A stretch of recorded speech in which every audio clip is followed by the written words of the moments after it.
يهده الله فلا مضل له ومن يضلل فلا هادي له ونشهد أن لا إله إلا الله وحده لا شريك له ونشهد أن سيدنا ومولانا محمدا عبده ورسوله صلى الله تعالى عليه وعلى آله وأصحابه أجمعين أما بعد قال الله تبارك وتعالى في كلامه المجيد أعوذ بالله من الشيطان الرجيم بسم الله الرحمن الرحيم لتجدن أشد الناس عداوة للذين آمنوا اليهود والذين أشركوا وقال تعالى ولنبلونكم بشيء من الخوف والجوع ونقص من الأموال والأنفس والثمرات وبشر الصابرين صدق الله العظيم وصدق رسوله النبي الكريم ونحن على ذلك من الشاهدين والشاكرين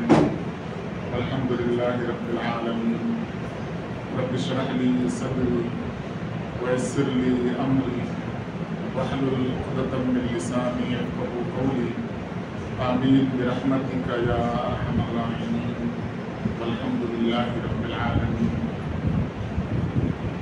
حضرات سامعین، اللہ جل شانہ کا لاکھ لاکھ شکر و احسان کہ اللہ جل شانہ نے ہمیں ایمان کی دولت سے نوازا اور جناب رسول کریم صلی اللہ علیہ وسلم کی امت کے اندر پیدا فرمایا اور نبی کریم صلی اللہ علیہ وسلم کا لاکھ لاکھ شکر و احسان کہ آپ صلی اللہ علیہ وسلم نے دین کی باتیں ہم تک پہنچائی. دنیا کے اندر حضرت آدم علیہ السلام سے لے کر آخری نبی جناب محمد رسول اللہ صلی اللہ علیہ وسلم تک جتنے انبیاء، کتابیں، شریعتیں اللہ تبارک و تعالی نے نازل کی، جتنی کتابیں اس دنیا کے اندر آئیں، ان شریعتوں اور کتابوں کے اندر قرآن کریم ایک ایسی کتاب ہے اللہ تبارک و تعالی کی جس کتاب کے اندر کوئی رد و بدل، کوئی کمی یا زیادتی نہیں ہو سکتی، نہ ہی اب تک ہوئی ہے اور نہ قیامت تک ہوگی. اس کے علاوہ جتنے مذاہب اب دنیا کے اندر ہیں، چاہے وہ یہود ہوں، نصارہ ہوں، جن کا یہ دعویٰ ہے کہ ہماری بھی آسمانی کتابیں ہیں، اگر آپ دیکھیں تو ان کتابوں کے اندر بے شمار تحریفات ہوگی، تبدیلیاں. قرآن کریم جیسا نازل ہوا، جیسا تھا آپ صلی اللہ علیہ وسلم کے زمانے میں، اب بھی ویسے ہی ہے اور قیامت تک اللہ تبارک و تعالی اسے ایسا ہی رکھیں گے. ایک زمانہ آئے گا کہ اللہ تبارک و تعالی قرآن کریم کو اٹھا لیں گے، لیکن قرآن کریم کے اٹھانے سے قبل قرآن کا علم رکھنے والے علماء اور حفاظ کو اللہ تبارک و تعالی اس دنیا سے پہلے ختم کر دیں گے. پھر لوگ دیکھیں گے کہ قرآن کریم میں حروف لکھے ہوئے ہیں، رات میں دیکھ کر سوئیں گے اور صبح ہوگی، پھر قرآن کریم پلٹ کر دیکھیں گے تو بالکل پلین ہوگا، صاف ہوگا، جس کے اندر الفاظ نہیں ہوں گے. دنیا کے اندر کوئی ایسا شخص موجود نہ ہوگا جو قرآن کریم کو پڑھ سکے، قرآن کریم یاد ہو جسے، ایک الفاظ بھی جسے معلوم ہو، اور اس کے بعد اللہ تبارک و تعالی قیامت کو قائم کرے. وہ قرآن جو ہمیں ملا ہے، جس کی حفاظت کی ذمہ داری اللہ تبارک و تعالی نے 23 سال کے عرصے میں نازل کیا، تھوڑا تھوڑا نازل کیا، ضرورت کے مطابق نازل کیا، قیامت تک آنے والے پریشانیوں کا حل جس کے اندر بتایا. پچھلے انبیاء، ان کی امتوں کے قصص بیان کیے، واقعات بیان کیے، کون ہمارا دشمن ہے اسے بتایا. قرآن کریم نے سب سے پہلے آدم علیہ السلام کا واقعہ شیطان کے ساتھ اللہ تبارک و تعالیٰ نے بیان کیا اور بتایا کہ شیطان تمہارا دشمن ہے، اس سے بچ کے رہنا، اس کی بات نہیں ماننا، اس کے بتائے ہوئے طریقے پر عمل نہیں کرنا۔ قرآن کریم میں کچھ اور بھی دشمنوں کا تذکرہ اللہ تبارک و تعالیٰ نے کیا ہے، ان میں سب سے خطرناک جو دشمن شیطان کے بعد اللہ تبارک و تعالیٰ نے تذکرہ کیا وہ یہود اور مشرک ہیں۔ ان دونوں کا تذکرہ اللہ تبارک و تعالیٰ نے قرآن کریم میں کیا، اور احادیث کا ذخیرہ بھرا پڑا ہے۔ یہودیوں کی سازشیں، آپ صلی اللہ علیہ وسلم کو تکلیف دینا، اپنے زمانے میں انبیاء کرام کو قتل کرنا، سازش کرنا، قرآن اور حدیث بھری پڑی ہوئی ہے۔ اللہ تعالیٰ نے دو لوگوں کے بارے میں قرآن میں بیان کیا، دو قومیں، لَتَجِدَنَّ اشد الناس عداوۃ للذین آمنوا الیہود والذین اشرکوا، کا مسلمان کے سب سے کٹر دشمن، سخت دشمن جو ہے وہ یہود ہیں اور مشرک ہیں۔ آپ دیکھیں دنیا کے اندر ہم جس ملک میں زندگی گزار رہے ہیں اس ملک کے حالات سے کون ناواقف ہے؟ یہاں کی جو قوم جنہوں نے بہت زیادہ ظلم و ستم ڈھانا شروع کیا ہے وہ مشرک قوم ہے، اور فلسطین کے اوپر جو ظلم و ستم کا پہاڑ توڑا جا رہا ہے وہ یہود قوم ہے۔ اور اگر دنیا کے فتنے اور فساد کا باریکی کے ساتھ آپ مطالعہ کریں تو اس کا جو لنک ملے گا وہ یہود سے ملے گا۔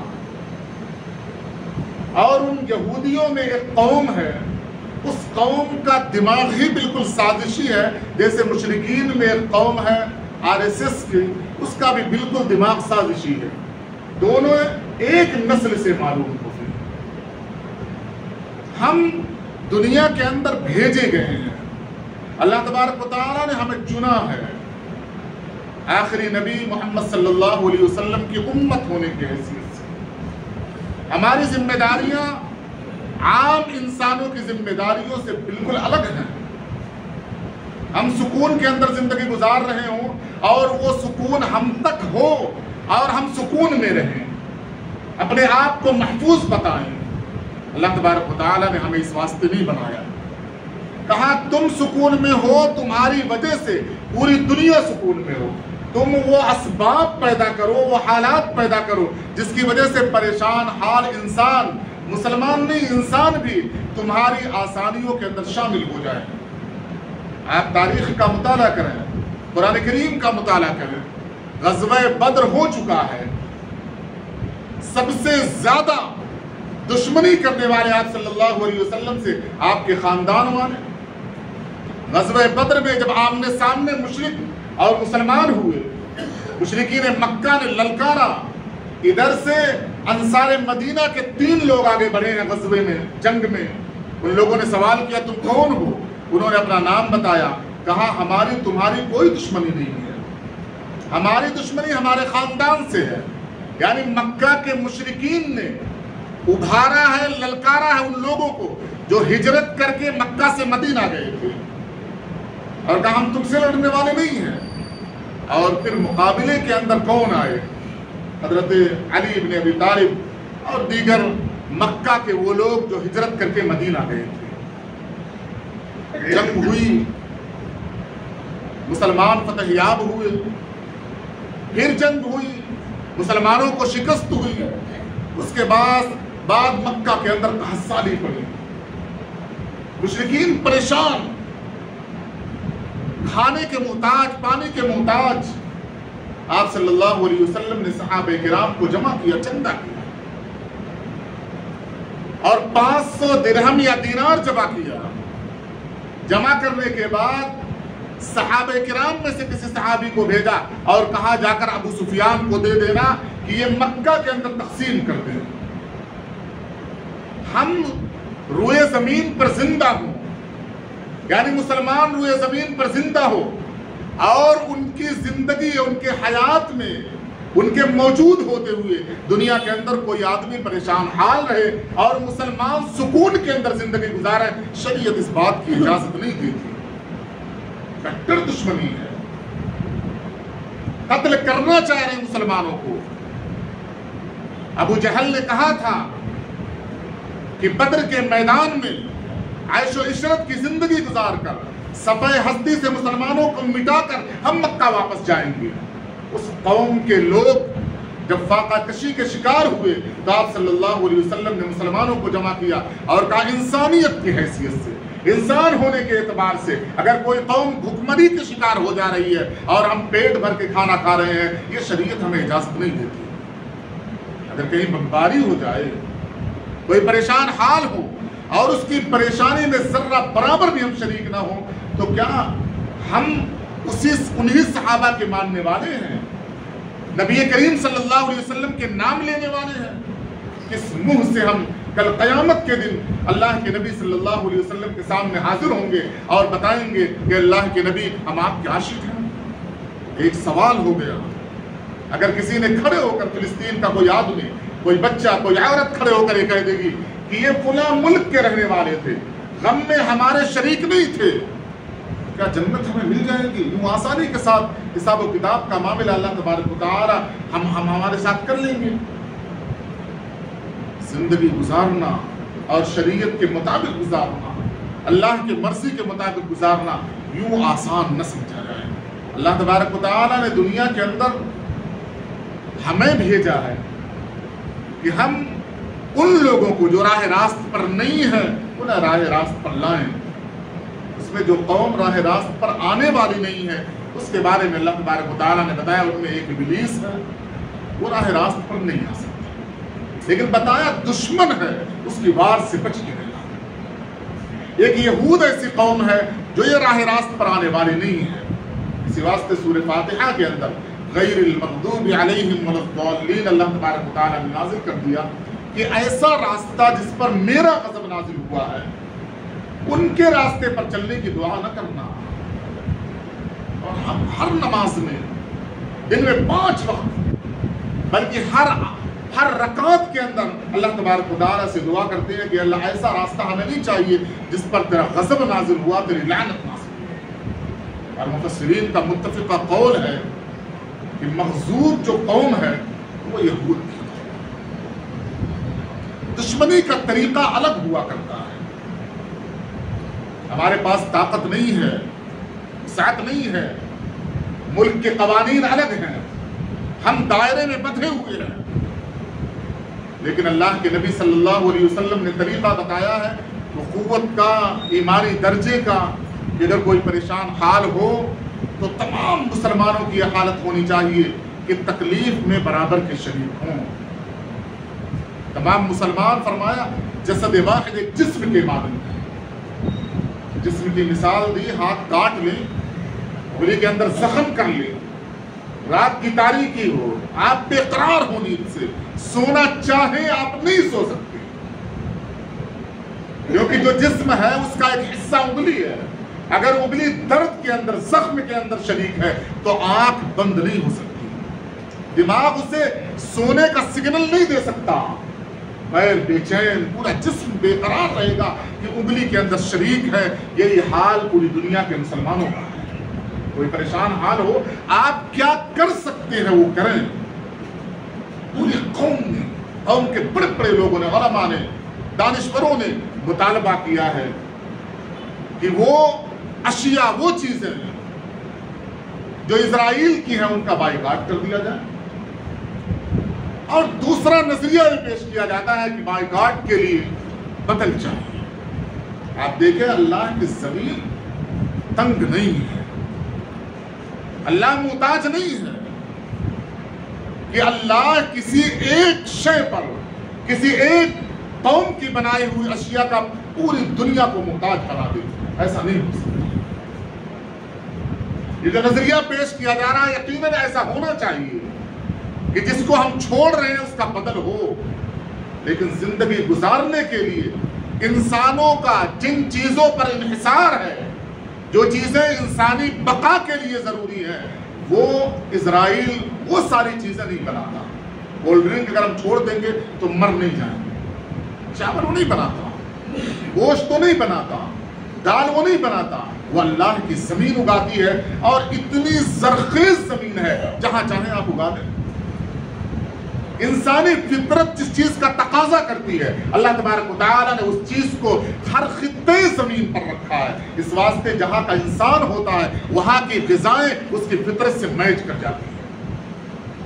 آپ یہاں ہیں، آپ املی بہت زیادہ کھاتے ہیں، یہاں سے چلے جائیں یو پی بہار کے اندر، آپ املی تراشتے تھک جائیں گے، آپ کو کسی دوا ساز کی دکان پر املی ملے گی، کیونکہ وہاں دوا کے طور پر استعمال کی جاتی ہے، وہاں کے مزاج کے خلاف ہے۔ لیکن یہاں آپ کو قدم قدم پر مل جائیں گی، آپ کنٹلو چاہے مل جائیں گی، کیونکہ یہاں کا جو مزاج تھا اللہ تبارک و تعالیٰ نے اس مزاج کے مطابق غذا کو بنایا۔ یہود کے لیے اللہ تعالیٰ نے کوئی زمین متعین نہیں کی۔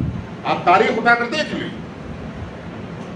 جب تاریخ آپ اٹھائیں گے دیکھیں گے بخت نصر کے زمانے سے لے کر زمین اتنی تنگ ہوئی ہے یہودیوں کے اوپر کہ ہر زمانے میں ہر 100 سال کی آپ تاریخ اٹھا کر دیکھیں، ہر 100 سال میں انہیں کہیں نہ کہیں سے نکالا گیا، یہ بھاگ کر کسی نہ کسی خطے زمین پر جا کر بسے۔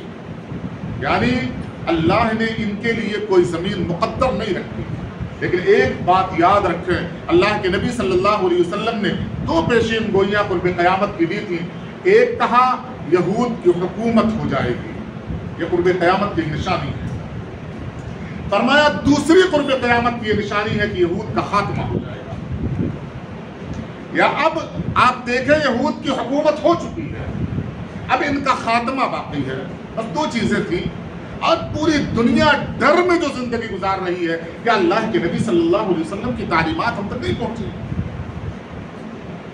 رونا اس بات کا ہے کہ ہمارے ہاتھ میں ایسا نسخہ ہے، ایسا نسخہ کیمیا ہے جس نسخے کے استعمال سے ہر قدم پر رہنمائی ہو سکتی ہے، لیکن اسے ہم نے قید کر کے رکھا ہے، اسے بند کر کے رکھا ہے، اسے باندھ کر کے رکھا ہے۔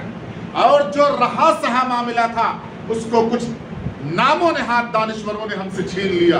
قرآن کریم کی آیت، آپ قرآن کریم میں اللہ کے نبی صلی اللہ علیہ وسلم کا مقصد حیات، بعثت کا مقصد اللہ تبارک و تعالیٰ نے بیان کیا کہ ہم نے محمد صلی اللہ علیہ وسلم کو اس واسطے مبعوث کیا ہے، یتلو علیہم آیاتہ، پہلا مقصد بیان کیا، قرآن کریم کی آیتوں کو تلاوت کریں۔ یہ اللہ کے نبی صلی اللہ علیہ وسلم کی بعثت کا پہلا مقصد۔ آج کچھ سال پہلے کا آپ زمانہ اٹھا کر دیکھیں، ہر شخص کے ہاتھ میں قرآن کریم ہوا کرتا تھا، وہ تلاوت کرتا تھا۔ یہ اللہ کے نبی صلی اللہ علیہ وسلم کی بعثت کا پہلا مقصد ہے۔ اب کچھ نام نہاد لوگوں نے، معاف کرنا اگر آپ کے نظریات کے خلاف بات جائے گی، اب لوگوں نے کہنا شروع کیا صرف قرآن کریم کی تلاوت یہ لا حاصل ہے، کوئی فائدہ دینے والی نہیں ہے۔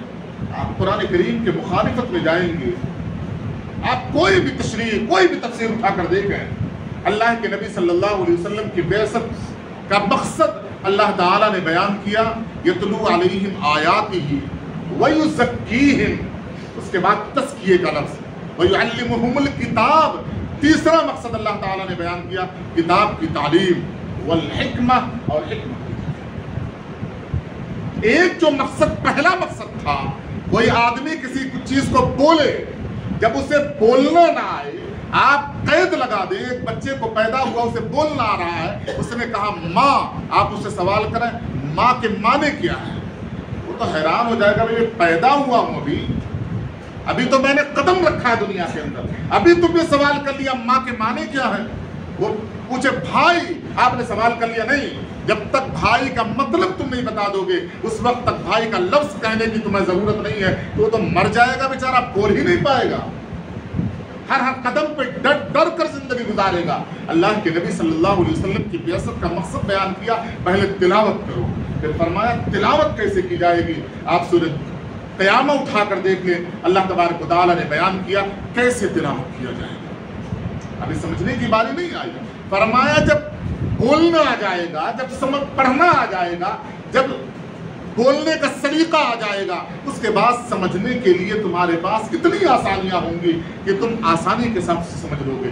لیکن نام و نہاد لوگوں نے، اپنے آپ کو دانشور کہنے والوں نے، اپنے آپ کو قوم کا رہبر کہنے والوں نے